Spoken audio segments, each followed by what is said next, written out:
Hello guys, അപ്പോൾ എല്ലാവർക്കും ഇന്നത്തെ വീഡിയോയിലേക്ക് നമസ്കാരം. NSPയിലെ സ്കോളർഷിപ്സിൻ്റെ അപ്ലൈ ചെയ്യാനുള്ള ഡേറ്റ് നീട്ടിയിട്ടുണ്ട്. December 15th ആണ് ഇപ്പോൾ നിലവിലുള്ള ഡേറ്റ്. ഇനി എക്സ്റ്റെൻഡ് ചെയ്യുമോ എന്ന് ചോദിച്ചാൽ അറിയില്ല. നമുക്ക് ആ ഡേറ്റ് ആകുമ്പോഴാണ് അറിയുള്ളൂ. അപ്പോൾ എത്രയും പെട്ടെന്ന് സർട്ടിഫിക്കറ്റ് ശരിയാവാത്തവരായാലും വെരിഫൈഡ് ആവാത്തവരായാലും നിങ്ങൾ ഒന്നും കൂടി ട്രൈ ചെയ്ത് എങ്ങനെയെങ്കിലും സബ്മിഷൻ ചെയ്യാൻ നോക്കുക, December 15th മുമ്പായിട്ട് തന്നെ. NSPയുടെ സൈറ്റിലുള്ള മിക്ക സ്കോളർഷിപ്പിൻ്റെയും ഡേറ്റ് അവർ എക്സ്റ്റെൻഡ് ചെയ്തിട്ടുണ്ട്. നിങ്ങൾക്ക് കാണാം, ഇതിലിപ്പോൾ എക്സാമ്പിൾ ഞാൻ കാണിച്ചിരിക്കുന്നത് സെൻട്രൽ സെക്ടർ സ്കീമിനെയാണ്. അത് 15th വരെ എക്സ്റ്റെൻഡ് ചെയ്തിട്ടുണ്ട്. അതുപോലെ തന്നെ ഇൻസ്റ്റിറ്റ്യൂഷൻ വെരിഫിക്കേഷൻ്റെ ഡേറ്റ്സും അവർ എക്സ്റ്റെൻഡ് ചെയ്തിട്ടുണ്ട്.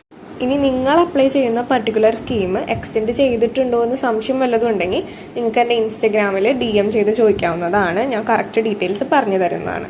അതുപോലെ തന്നെ എത്രയും പെട്ടെന്ന് സബ്മിറ്റ് ചെയ്യാൻ നോക്കുക. ലാസ്റ്റ് ടൈമിലേക്ക് വെച്ച് കഴിഞ്ഞാൽ സൈറ്റ് ഇഷ്യൂസ് ആയി എന്തെങ്കിലും പ്രശ്നം വരും.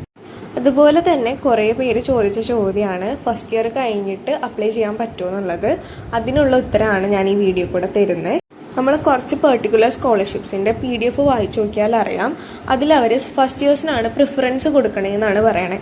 അതായത് സെക്കൻഡ് ഇയേഴ്സിനും തേർഡ് ഇയേഴ്സിനും അപ്ലൈ ചെയ്യാം എന്നുള്ളൊരു രീതിയിലാണ് അവർ അതിലെഴുതി വെച്ചിരിക്കുന്നത്. പക്ഷേ കുറച്ച് സ്റ്റുഡൻസ് എനിക്ക് മെസ്സേജ് അയച്ചിട്ടുണ്ടായി. അവർ ട്രൈ ചെയ്ത് നോക്കിയപ്പോൾ പറ്റിയില്ല എന്നാണ് പറഞ്ഞിട്ടുള്ളത്. അതുപോലെ തന്നെ നോട്ട് എലിജിബിൾ എന്ന് കാണിക്കലാണ് കൂടുതലും വരുന്ന ഒരു പ്രശ്നം. അപ്പോൾ നോട്ട് എലിജിബിൾ എന്ന് കാണിച്ചു കഴിഞ്ഞാൽ നമുക്ക് പിന്നീട് അത് കണ്ടിന്യൂ ചെയ്ത് പോകാൻ പറ്റില്ല സബ്മിഷനിലേക്ക്. സോ ഐ തിങ്ക് ഫസ്റ്റ് ഇയേഴ്സിനാണ് പ്രിഫറൻസ് എന്ന് പറഞ്ഞാലും എനിക്ക് തോന്നുന്നത് ഫസ്റ്റ് ഇയേഴ്സിന് മാത്രമാണ് കൂടുതലും സ്മൂത്തായി ആപ്ലിക്കേഷൻ സബ്മിറ്റ് ചെയ്യാൻ പറ്റിയിരിക്കുന്നത്. സോ പറ്റാവുന്നതും ഫസ്റ്റ് ഇയറിൽ തന്നെ അപ്ലൈ ചെയ്യാൻ നിങ്ങൾ ശ്രമിക്കുക. നിങ്ങൾക്ക് NSP റിലേറ്റഡ് എന്ത് ഡൗട്ട് ഉണ്ടെങ്കിലും നിങ്ങൾക്ക് ഇൻസ്റ്റാഗ്രാമിൽ DM ചെയ്ത് ചോദിക്കാവുന്നതാണ്. യൂസർ നെയിം ഫിഗ് ന്യൂട്രോൺസ് തന്നെയാണ്, നിങ്ങൾക്ക് സെർച്ച് ചെയ്താൽ കിട്ടുന്നതാണ്. അതുപോലെ എൻ്റെ വീഡിയോ യൂസ്ഫുൾ ആയി തോന്നിയെങ്കിൽ നിങ്ങളുടെ ഫ്രണ്ട്സിനും ഫാമിലിക്കും ഒന്ന് ഷെയർ ചെയ്ത് കൊടുക്കുക. അതുപോലെ സബ്സ്ക്രൈബ് ചെയ്യാൻ മറക്കരുത്. താങ്ക്